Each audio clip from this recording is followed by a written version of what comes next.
Hey everybody, how's it going? This is gonna be mostly a talking video about my favorite plugins from 2024, which I will rank in a top 5. Now, I'm not one to do ranking videos, but hey ho, there's a first time for everything. There's also going to be some music and me sharing my thoughts on the state of content creation on YouTube. So let's talk about plugins. The pluginscape as a whole generally has been more of the same, hasn't it? I can't lie and say there's been much in the way of innovation lately, but there's been plenty of stuff that's been appealing to me and you guys, so let's get to it. So my top 5, these are just my favorites. It's completely subjective. Let me know what your top 5 are down below. In at number 5, it's Dymos by Audio Assault. Just when you thought they had done every high gain amp sim under the sun, they come out with this, which is probably their best sounding amp sim ever. Simple enough to get a good sound quickly, but with some switches to get a different gain character and response.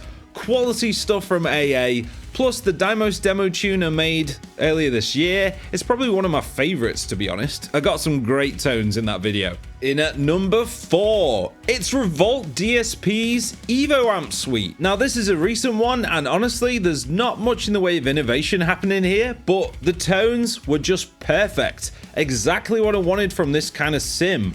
Crowd pleaser stuff on tap from 5150s, and it's a solid choice if you want quality at a lower price, and it's British made, which is always a plus. In at number 3 is Hypertune by Polychrome DSP. I covered this plugin earlier this year, but it was a silent video of me just jamming, and I didn't say anything about it, and I didn't get it in a mix. And I wanted to get it in a mix, so stay tuned for that. But simply put, this plugin rules. I bought it with my own money because I believe it's the best transposer detuner out there. It's an individual plugin, so you can put it before whatever you're using. 2 octaves up, 2 octaves down, few other bells and whistles for fine tuning.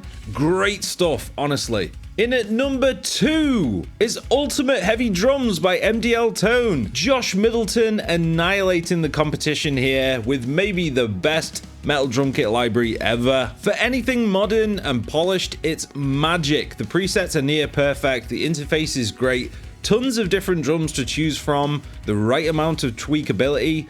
Can't say enough good stuff about this. Amazing stuff, Josh. Stay tuned for this in a mix at the end as well. And in at number 1 is Wavemind. I can't nail it down to just one of their plugins because it's all been amazing this year. At the beginning of the year, I covered their free drive pedals and cab plugin, which are now sadly discontinued. Me covering these in a video got me in contact with Chris, the developer, and down the road, he suggested a signature overdrive plugin, which led us to making the shoeless drive. A great option to boost a high gain amp, an absolute dream come true for me, and it's totally free, so grab it from the links below, guys. And the pièce de résistance from this year has to be the completely free to download, packed with a lot of stuff to play with, NAM Universal. Yes, it's basically a NAM loader, but done right.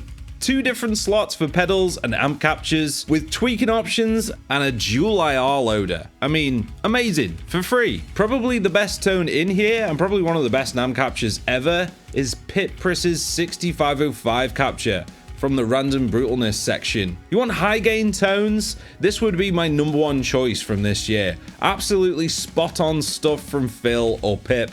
He always makes quality stuff. Check out his channel if you haven't. So those are my top choices from this year. Obviously, there was other great stuff released, but do you agree with my list? Let me know. All right, YouTube and content creation. In our little sphere, our niche within a niche, which is plugins for home recording, basically, I'm all about authenticity and fan appreciation. It's very important to me. And I understand a lot of people out there are apprehensive or just straight up don't trust what they see and hear on YouTube videos. And I get it. The bigger guys make a lot of money. They like their sponsorships. They like their free gear. That's pretty much what a lot of all the bigger channels do. They want to get the money. They want to get paid. And, you know, these companies are more than willing to throw a bunch of money at them and get them to say whatever they want them to say.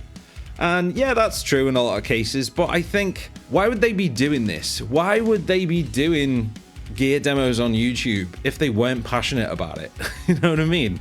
If you want to make money on YouTube, you know, you cover other things, you know, just like slag off politicians or something, you know, like that would probably make you a lot richer, get a lot more views on your videos. A lot of the guys I watch have been doing this for a lot of years. I mean, some of these guys are 10 years plus, and you can kind of sniff out, you know, when they're phoning it in.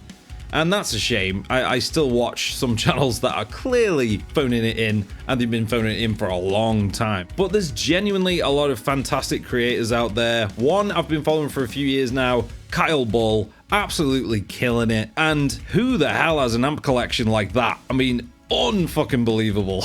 You know, he does a lot of sponsored videos, but he does it in the right way. And again, Kyle's just one of those guys, you can kind of tell when he doesn't like something.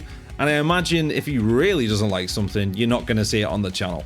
Keep going, Kyle, you're doing great stuff, but more plugins, please, and speaker demos. And appreciation from creators. Without people watching the videos, the fans, like, it all falls apart, really. I wouldn't be here if no one watched my stuff. Honestly, if I was just getting, you know, 10, 20 views per video, video after video, you know, I'd be gone. But the serious, like, enormous amount of people that I've been watching recently is mind-blowing to me. I'm at 9 point something K at the moment, and I'll probably be at 10K pretty soon.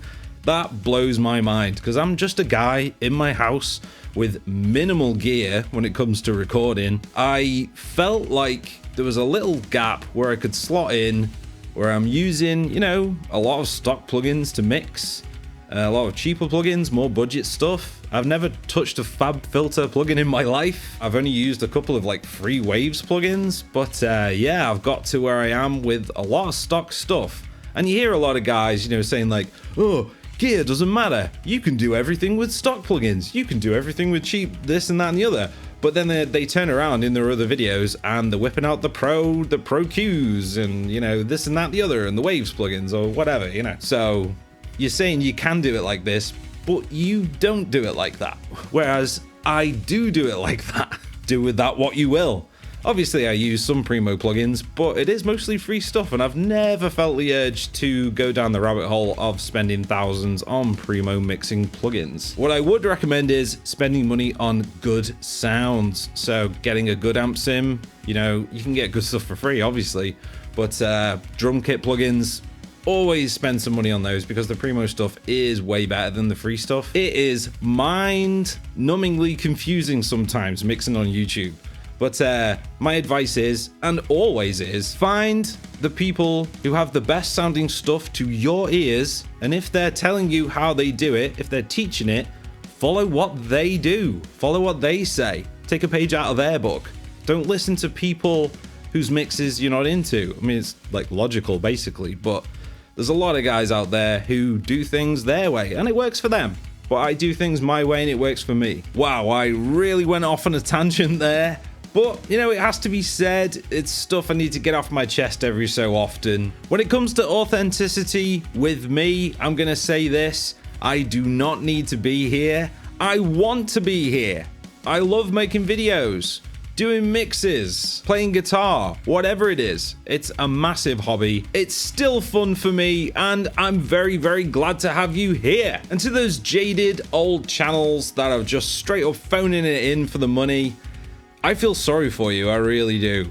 But hopefully you can get back on track and find the passion again. So that's about it, guys. I'm gonna leave you with a mix I did yesterday. I'm super proud of it. It's a bunch of chugga chuggers and a bunch of widdly woos. And to you watching, thank you so much. Ciao.